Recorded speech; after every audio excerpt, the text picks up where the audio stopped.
오늘 미가서의 선지자의 이름이 본문에 등장하고 있습니다. 미가라는 이름의 뜻이 주와 같은 신이 어디 있으리까입니다. 이게 미가의 이름의 뜻입니다. 미가서를 마치면서 미가는 자기의 이름을 가지고 미가서 전체를 결론을 맺으면서 이런 하나님이 대체 어디 있느냐, 세상 천지에 말하고 있어요. 이렇게 아름다운 분이 어디 있느냐, 이렇게 선하신 분이 어디 있느냐, 이렇게 좋은 분이 어디 있느냐.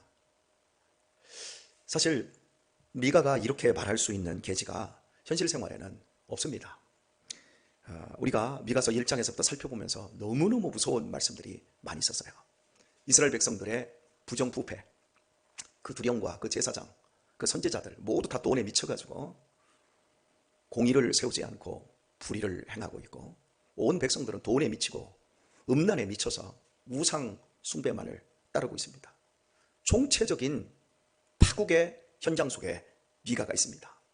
이렇게 악하고 이렇게 부정부패할 수가 없습니다. 하나님의 백성들이 겉으로는 하나님을 섬깁니다. 예루살렘 성전에서 제사도 드려지는데 그들의 실제 삶은 세상 사람보다 더했습니다. 저는 우리 예수 믿는 사람들이 이 세상에서도 잘 먹고 잘 살고 평안하고 세상 사람하고 똑같이 그 이상의 복을 누리고 천국에서도 복을 누리려고 하는, 그것은 기독교 신앙을 너무나 잘못된 것으로 끌고 간다는 사실을 여러분에게 늘 이야기합니다. 그 부분이 참으로 안타깝습니다. 목표가 잘못되면 목적이 틀어집니다. 신앙은 거기에 있지 않습니다. 우리가 이 새벽에 나와서 기도합니다. 인생에 많은 난제가 있고 또 어려움들이 있습니다. 그래서 하나님, 이거 해결해 주세요. 이거 좀 어떻게 해보세요. 이렇게 문제 해결 열쇠를 하나님에게 들이댑니다. 워치만이라고 하는 중국의 위대한 선교사 중에 한 사람이 있습니다. 이 사람의 신학은 우리 개혁적인 청교도적인 신앙과는 조금 맞지 않습니다만 이 사람의 영성은 아마 최고일 거라고 생각이 되어져요. 그런데 이 사람이 어느 날 꿈을 꿉니다. 자신이 배를 타고 가는데 꿈을 꿨는데 암초에 배가 걸려서 곧 배가 침몰할 위기에 처합니다. 그래서 꿈속이지만 워치만이는 늘 하나님 앞에 기도하고 기도 응답을 받습니다. 그래서 하나님이 무릎 꿇은 워치만이에게 묻습니다. 이 문제를 해결할 수 있는 방법이 두 가지가 있다. 첫 번째는 저 암초를 때려 부수는 것이다. 두 번째는 저 암초보다 물 수위를 높이는 거다. 내가 너한테 어떻게 해주기를 바라느냐 라고 말하자 워치만이는 저 암초를 제거해 주세요. 그런데 하나님은 아니야, 이 배의 수위를 내가 높여줄게. 수위가 뭔지 알죠? 물의 높이가 올라가는 거예요. 수위가 낮기 때문에 암초에 걸리는 거예요. 그러나 수위가 높아지면 밑에 암초가 아니라 그 어떤 더한 것들이 있다 할지라도 자유롭게 행할 수 있습니다. 우리가 이 새벽에 나온 건 우리의 수준을 높이기 위해서 나온 거예요. 우리를 성장시키기 위해서 나온 거예요. 이 세상의 모든 문제는 다른 사람과의 문제이든지 혼자만의 문제이든지 간에 절대 해결되지 않습니다. 제가 우리 딸하고 만약에 마음이 맞지 않아서 제가 큰 소리를 내고 우리 딸도 큰 소리를 냈어요. 그래서 혹시 다투었어요. 다투어서 야, 아버지가 미안하다 야. 그러면 아버지, 저도 죄송해요. 제가 잘못했어요. 이렇게 얘기할 수 있어요? 해결되는 게 아니에요. 상처와 앙금은 남아요. 이 세상에 어떤 문제도 말 잘해가지고 해결되는 것이 아니라 내가 성장하면 해결이 되어져요. 내가 속이 깊어지고 내가 훌륭해지고 내가 더 좋은 사람, 너그러운 사람이 되어지면 어린 시절부터 받아왔던 수많은 상처와 아픔들은 더 이상 그게 상처가 되지 않아요. 그런데 문제는 그 문제만을 해결하려고 하는 거예요. 더 나쁜 것은 이기적인 거예요. 이 교회 안에서 목회를 하면서 제가 느끼는 것 중에 하나가 이거예요. 나 누구 때문에 상처받았어요. 나 뭐 때문에 힘들어요. 이렇게 얘기하는데 진짜 그 사람이 다른 사람한테 가장 많이 상처를 주고 있어요. 이 아이러니 아세요? 우리 교회는 비교적 개척한 이후 지금까지 교회를 떠난 사람들이 있어요. 교회를 안 떠나는 곳은 하나도 없어요. 뭐 대표적으로 좋은 교회들을 얘기를 해도 뭐 사랑의 교회부터 시작해서 그 훌륭한 교회들이 성도들이 안 떠나는 교회 없어요. 상처 안 받는 사람이 없거든요. 그런데 우리 교회에서 이렇게 떠난 몇 분을 보면 저를 너무너무 힘들게 했어요. 저 밖에 있는 스님이 저를 한 번을 힘들게 한 적이 없어요. 천주교인이 저를 힘들게 한 적이 한 번도 없어요. 신부님이 저를 힘들게 한 적이 없어요. 저를 힘들게 한 사람은 믿음이 좋다라고 하는 사람들이 저를 어마어마하게 힘들게 해요. 가장 힘들게 하는 그 이유가 뭡니까? 나 누구 때문에? 나 빼놓고 자기들끼리 놀러 가고, 나 빼놓고 자기들끼리 밥 먹으러 가고, 어떻게 나한테 인사도 안 하고 나를 못 본 척 그냥 지나치냐고. 그럼 네가 자꾸 인사하면 될 거 아니야. 왜 인사하냐고 뭐라고 하지 말고 내가 먼저 애들한테 안녕, 반갑다. 우리 교회 학생들 인사성이 별로 없어요. 그렇게 인사를 시키려고 해도 인사가 안 돼요. 이게 인사 안 한다니까요. 인사를 안 하니까 저 같은 경우는 그래요. 왔니? 반갑다. 근데도 쌩까고 지나가면 어이 반가워. 두 번 합니다. 상처받을 일이 없어요. 문제는 다예요. 그리고 뭐 사랑이 없다느니 싸가지가 없다느니 또 새벽부터 용화가 좀 거칠어집니다만은 그렇게 그러니까 가만히 사람의 내면들을 들여다보면 내가 성장하면 모든 게 다 좋아져요. 이보다 더 좋을 수 없어요. 그래서 사람은 몸을 성장시킴과 동시에 정신을 성장시키고 정신의 영역보다 사실은 믿음의 영역이 더 성장이 되어야 인생의 질이 높아지고 행복해지는 거예요. 그래서 워치만 일을 통해서 하나님이 얘기하신 거, 야, 이 암초를 제거하는 것보다 네가 높아지면 되어져. 그런데 워치만 일은 그때까지 하나님 이거 제거해 주세요, 이거 없애 주세요. 그러면 나 행복할 수 있어요. 그러고 있었던 거죠. 오늘 이 새벽에 지금까지 기도하러 나오시면서 이 문제 해결해 주세요, 저 문제 해결해 주세요. 아니 네가 자라. 맞지요? 옛날 집에는 벽장이라는 게 있었어요. 어린 시절 벽장이 그렇게 궁금한 거예요. 올라가고 싶은 거예요. 열어보고 싶은 거예요. 근데 열어볼 수가 없어요. 하지만 제가 커보니까 벽장이 제 눈 밑으로 와 있어요. 아무것도 아니에요. 상처로 얘기하면 저도 상처 엄청 많이 받은 사람입니다.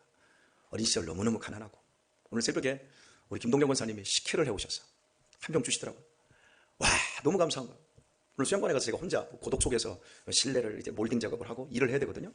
아주 즐겁게 일을 할 거예요. 근데 음료수를 한 병 사야지 했는데 식혜를, 우리 엊그저께 밥 먹으러 갔는데 식혜가 7,000원인데 굉장히 먹고 싶은데 목사님 저 식혜 하나 시켜서 드세요 하는데 못 사 먹겠더라고. 그래서 야, 환타 하나 가져와라.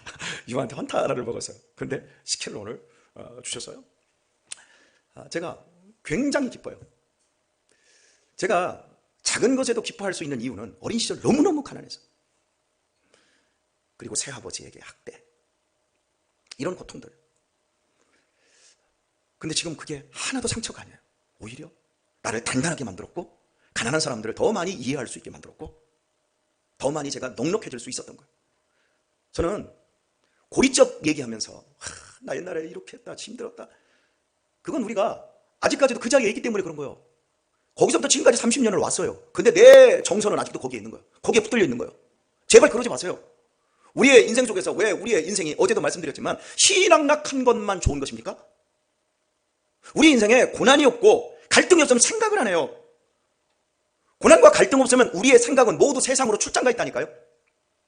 고난이 있을 때, 갈등이 있을 때 나는 누구인가? 나 어떻게 살아야 되는가? 무엇이 삶인가? 계속해서 고민하게 되어져요. 사람이 무서워요. 저도 사람이 무서워요. 사람이 무서우니까 방 속에 탁 하고 박혀버리는 거죠. 그러면 그 사람은 성장을 못해요. 멈춰 있어요. 그리고 밖에를 못 나가요. 인생의 즐거움은요, 사람과 사이에서만 인생의 즐거움을 알게 되어져요.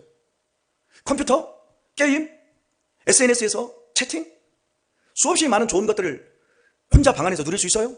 그런데 결국에는 행복이 없어요. 실제로 가슴을 열고 사람을 만나야 돼요. 상처를 받아야 되고 그 상처를 극복해야 돼요. 그리고 극복하지 못한 사람들을 내 실력으로 껴안아줄 수 있고 끌어안아줄 수 있고 올려줄 수 있어야 돼요. 사랑이 아닌 것, 기독교 신앙에서 하나님이 우리에게 사랑이 아닌 것을 먼저 얘기합니다. 사랑은 이것이다 라고 하지 않고, 사랑은 우리에게 오래 참고 이렇게 얘기하면서 사랑이 아닌 것, 천사의 말을 한다 할지라도 사랑 없으면 아니에요. 내 몸을 불사르게 내어줄지라도 사랑 아니에요. 여기 우리 지금 청년들에게 지금 말합니다. 남자들 막 진심을 보이고 싶어. 내가 너를 정말 너만 사랑하는 진심. 온갖 말을 다 하죠. 그 사랑 아니에요. 지나면 그것만큼 부끄러운 게 없어요. 열정? 내 심장을 째서라도 네 심장을 주려고 해야지. 펄떡펄떡. 여자들이 싫어하는 거죠. 사랑은 냉정한 거예요. 사랑은 실력이어야 돼요. 받아내줄 수 있는 실력. 그걸 키워내지 못하고 사탕발림에 녹아나니까 오늘날 인생이 다 망가지는 거예요. 이혼을, 불륜으로 말미암아 이혼을 가장 많이 하는 케이스가, 여러분 어떤 케이스인 줄 아세요? 오늘 재밌는 이야기를 좀 해드려야 되겠어요. 여러분은 이제 결혼을 어떤 식으로 해서 만났습니까? 사람을, 배우자를? 옛날에는 대부분 소개해서, 부모님이 소개해 주든지 여러 가지 소개해서. 근데 요즘은 가장 많은 결혼 비용이 채팅이래요. 혼자 인터넷에서 이제 채팅을 하는 거예요. 이제 그런 웹이 굉장히 많잖아요. 막 채팅하면 좋은 얘기만 다 쓰는 거예요. 이 사람 나랑 코드가 맞네? 이 사람 너무 잘 맞네? 막 채팅해서. 그래가지고 이제 실제 만나는 거예요. 만나가지고 몇 번 만나고 나서 아주 오래 사귄 것처럼 느껴지는 거예요. 그리고 이제 결혼을 하는 거예요. 결혼을 하면 채팅을 끊어야 돼요. 근데 계속해서 채팅을 하는 거예요. 거기서 또 다른 불륜이 만들어지는 거죠. 그래서 우리나라에 현재 우리 젊은 사람들 30대, 40대 이혼의 가장 주된 이유가 채팅이라는 거예요. 놀랍지 않습니까? 두 번째 이혼을 많이 하는 비율이 남자는 직장 내에서 이루어지는 여러 가지 오해도 이런 것들이 많다라는데, 직업군으로 얘기하면 간호사들, 의사들, 스튜어디어스, 그리고 공무원들이 불륜으로 인한 이혼이 제일 많다는 거예요. 가정 안에서 있기보다 밖에서. 그리고 이제 전업 가정주부들이 이혼을 하게 되는 그 이유 중에 하나가 오해도인데, 가정주부들이 가정 안에서 채팅하다가 걸려들고, 그리고 이제 아이들을 키우잖아요. 아이들을 키운 다음에 나도 이제 사회적인 활동을 해야지, 수영도 배워야 되고 사이클 동호회도 들어가야 되고 뭐 여러 가지 할 수 있어요. 배드민턴 동호회도 들어가가지고 강사들하고 주변 사람들하고 말 섞다가 이렇게 뭐 하다가 불륜에 휩싸여가지고 이혼하는 일이 너무너무 많아진다는 거죠. 사람을 배워야 돼요. 인생이 사람을 통해서 철을 날카롭게 만들듯이 사람이 사람을 날카롭게 만들 수 있어요. 절대로 기계가, 문명의 이기가 우리를 날카롭게 만들지 않아요. 서울의 금남역이 아마 우리나라에서 가장 큰 그 버스 회사라고 저는 생각하는데요. 금남역에서 이제 운전수를 뽑아요. 들어가기가 힘들어요. 금남역 같은 경우에는.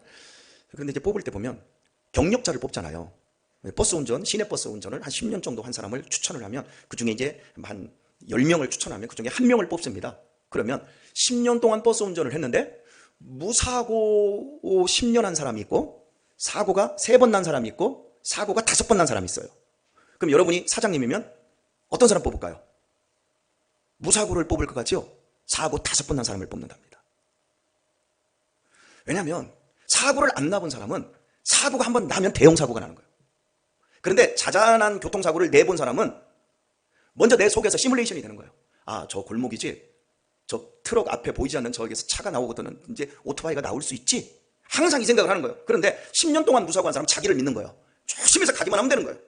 그런데 대형사고를 한 5번 나본 사람은 대형사고를 날 때의 그 느낌과 그 상황을 알기 때문에 훨씬 여유롭게 또 아주 부드럽게 그 상황을 대처해서 큰 대형사고를 더 안 낼 수 있다는 거예요. 그러니까 우리의 인생에서 이것도 경험하고 저것도 경험하는 그 상태에서 우리 자신들이 자라나야 되는 거예요. 미가가 오늘 본문에서 유다라는 여신은 처참합니다. 하나님으로부터 완전히 버려졌어요. 그리고 바벨론에 의해서 나라가 멸망하고 포로로 다 끌려가 버릴 겁니다. 그런데 이것이 끝이 아니라 하나님은 그들을 다시 그 자리에서 건지셔서 그들을 복되게 하실 것이고, 이걸 모델로 해서 하나님이 예수 그리스도를 이 땅에 보내주셔서 우리의 죄악을 사유해 주시고 우리의 수준을 높여주시는 거예요.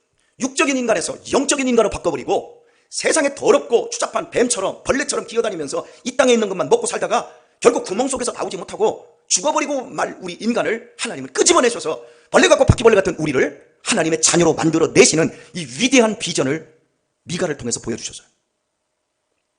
그래서 처참한 환경이지만 미가서 7장 7절에서 미가는 이렇게 고백을 해요. 오직 나는 여호와를 우러러보며 나를 구원하시는 하나님을 바라보나니 나의 하나님이 나를 들으시리로다.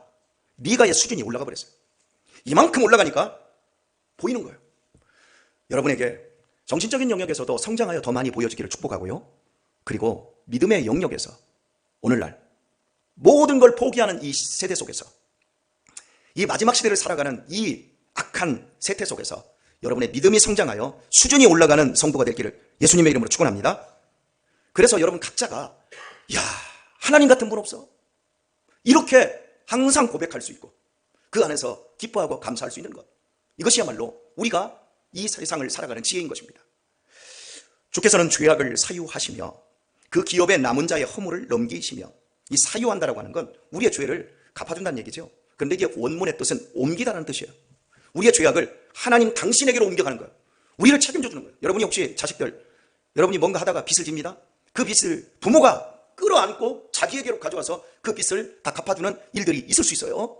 그런 것처럼 우리의 죄를 하나님이 끌어가신대요. 그리고 그걸 갚아주시겠다는 거예요. 그리고 그 기업의 남은 자의 허물을 넘기시며, 이스라엘 백성들의 허물을 자기에게로 가져오겠다는 거예요. 넘겨오겠다는 거예요. 이게 하나님이 우리를 이 땅에서 이끄시고 우리를 축복하는 삶의 원리인 거예요.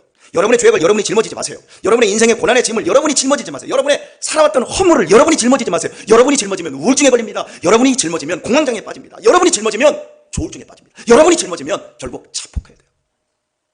수고하고 그 무거운 죄의 짐을 예수님께 주세요. 그리고 예수님으로부터 생명과 평안과 거룩을 물려받으세요. 이것이 기독교 신앙이 하는 일이에요. 그리고 말씀합니다. 인애를 기뻐하심으로 노를 항상 품지 아니하시나이다. 지금은 이스라엘에 대해서 폭발을 했지만 하나님은 인애는 강한 자가 약한 자에게 베푸는 사랑이에요. 긍휼히 여겨주는 거예요. 하나님은 항상 노를 품지 아니하시고 결국에는 당신의 백성을 새롭게 만드시고 향상시킨다라고 하는 비전을 말씀하고 있어요. 그래서 19절을 보면 다시 우리를 긍휼히 여기셔서 우리의 죄악을 발로 밟으시고 우리의 모든 죄를 깊은 바다에 던지시리이다. 뱀이 꿈틀거리면 그 목을 밟고 눌러버리면 꼼짝 못합니다. 그리고 깊은 바다에 던져버렸다라고 하는 것은 그 유대적인 그 세계관에서 다시는 꺼낼 수 없다는 거예요. 여러분이 살아오면서 지었던 수없이 많은 허물과 죄들이 있어요. 그런데 그것을 하나님이 깊은 바다에 집어 던졌다는 거예요. 저 해저 필리핀 앞바다에 태평양에 그 가장 깊은 바다가 한 1만 한 1000m 정도 된다고 하잖아요. 그런 깊은 바다에 우리의 과거, 우리의 지나왔던 세월 속에서 지었던 죄를 하나님은 다 덮어버렸어요. 여러분, 죄라고 하는 것은 창조자가 피조자에게 사유하심의 은혜를 베푸는 거예요. 창조자가 피조물인 우리에게 은혜와 긍휼을 베푸셨는데 피조물이 하나님 앞에 거부하고 아무리 땡깡을 부려도 하나님의 뜻을 거스릴 수 없고 하나님의 일을 방해시킬 수가 없어요. 하나님은 우리 한 사람 한 사람을 예수 그리스도의 십자가와 부활로 말미암아 우리의 죄를 당신이 짊어지시고 당신에게 허물을 옮기시고 깊은 바다에 던져버리시고 흔적도 없게 만들었대요. 믿으십니까? 지금은 아멘 했지만 집에 가면 옛날 생각이 나는 거예요. 아, 옛날이요. 또 끄집어내는 거예요. 그리고 나는 죽어야 돼. 오늘 20절 말씀을 봅니다. 주께서 옛적에 우리 열조에게 맹세하신 대로 야곱에게 성실을 베푸시며 아브라함에게 인애를 더하시리이다. 맹세하신 대로 말합니다. 하나님은 말씀한 대로 그대로 베푸셨다. 어떻게? 두 사람을 얘기합니다. 야곱, 사기꾼 야곱을 이스라엘로 하나님이 바꾸어내셨어요. 그 성실함을 아시겠어요? 하나님은 지금도 분초도 여러분을 떠나지 않으세요. 여러분의 인생의 날 동안 100년이면 인생 100년 동안 여러분 야곱 같은 인생을 이스라엘로 바꾸십니다. 그리고 또 한 사람, 아브라함에게 인애를 더하시리이다. 아브라함은 믿음의 조상을 만들었어요. 아브라함이 믿음이 있어서 믿음의 조상이 된 것이 아니라 아브라함같이 믿음이 없는 사람이 없었어요. 하나님이 함께 하겠다. 바닷가의 모래알처럼 하늘의 별처럼 네 자손들 많게 해주겠다 그러는데 안 믿었어요. 지 힘으로 하가를 취하여 육신의 자식을 낳아요. 그리고 자기의 아내 사라를 2번씩이나 자기 살겠다고 저 사람 내 마누라 아니에요. 내 누이 동생이에요. 가지세요. 이런 나쁜 인간이 어디 있습니까? 그런데 이 아브라함을 하나님이 결국 30여 년 동안 바꾸어내셔요.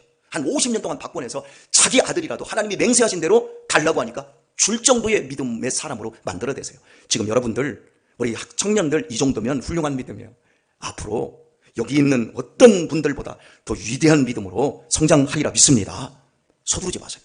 오늘을 깽판 치지 마세요. 오늘을 사세요. 기독교 신앙에서 가장 무서운 건 체념하고 절망하는 거예요. 아이고 하나님 믿어봐야 별거 없더라. 체념하는 거예요.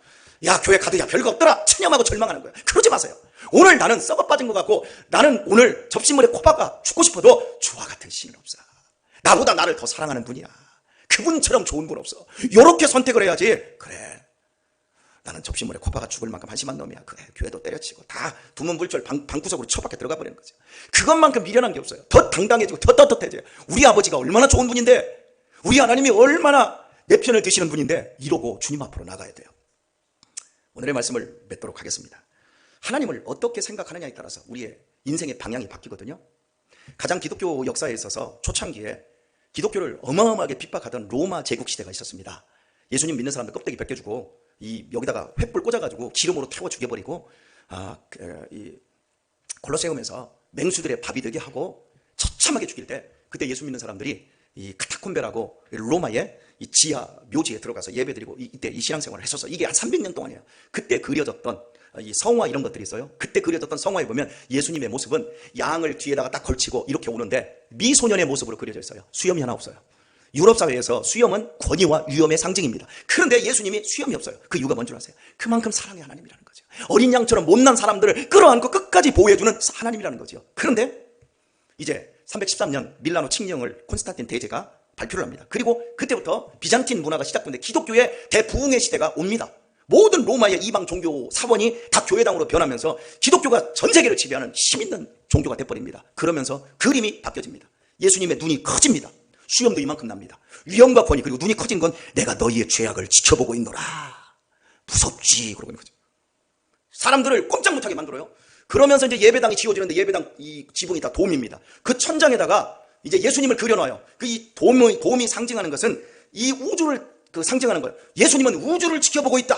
이러고 예배드리러 가서 보면 막 무섭잖아요. 그러니까 너희들 예수님에게 잘 보이려면 예수님의 어머니 마리아를 통해서 돈도 찔러 넣어야 되고 마리아에게 부탁을 해야 된다. 이러면서 기독교가 이상한 쪽으로 발달하기 시작한 거예요.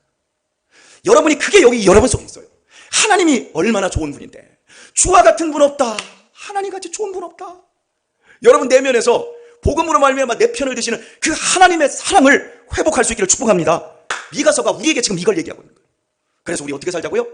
주께서 선한 것이 무엇임을 네게 보이셨나니 인자를 사랑하고 선을 행하며 공의를 행하며 선하게 사세요. 선은 하나님을 기쁘게 하는 거예요. 그리고 여러분보다 약한 사람들을 도우며 사세요. 그게 우리가 이 땅을 살아가는 인생의 목적이라는 거예요. 미가서를 웅장하게 맞췄습니다. 하나님이 이렇게 좋으신 분입니다. 여러분의 입에서 무서운 눈으로 여러분을 찾아보는 게 아니라 사랑의 눈으로 여러분을 띠미고라도 천국으로 들어가시기 위해서 오늘 이 새벽 여기 찾아오신 예수님을 바라보시고 그 예수님과 오늘 또 행복한 하루를 사시기를 예수님의 이름으로 축원합니다.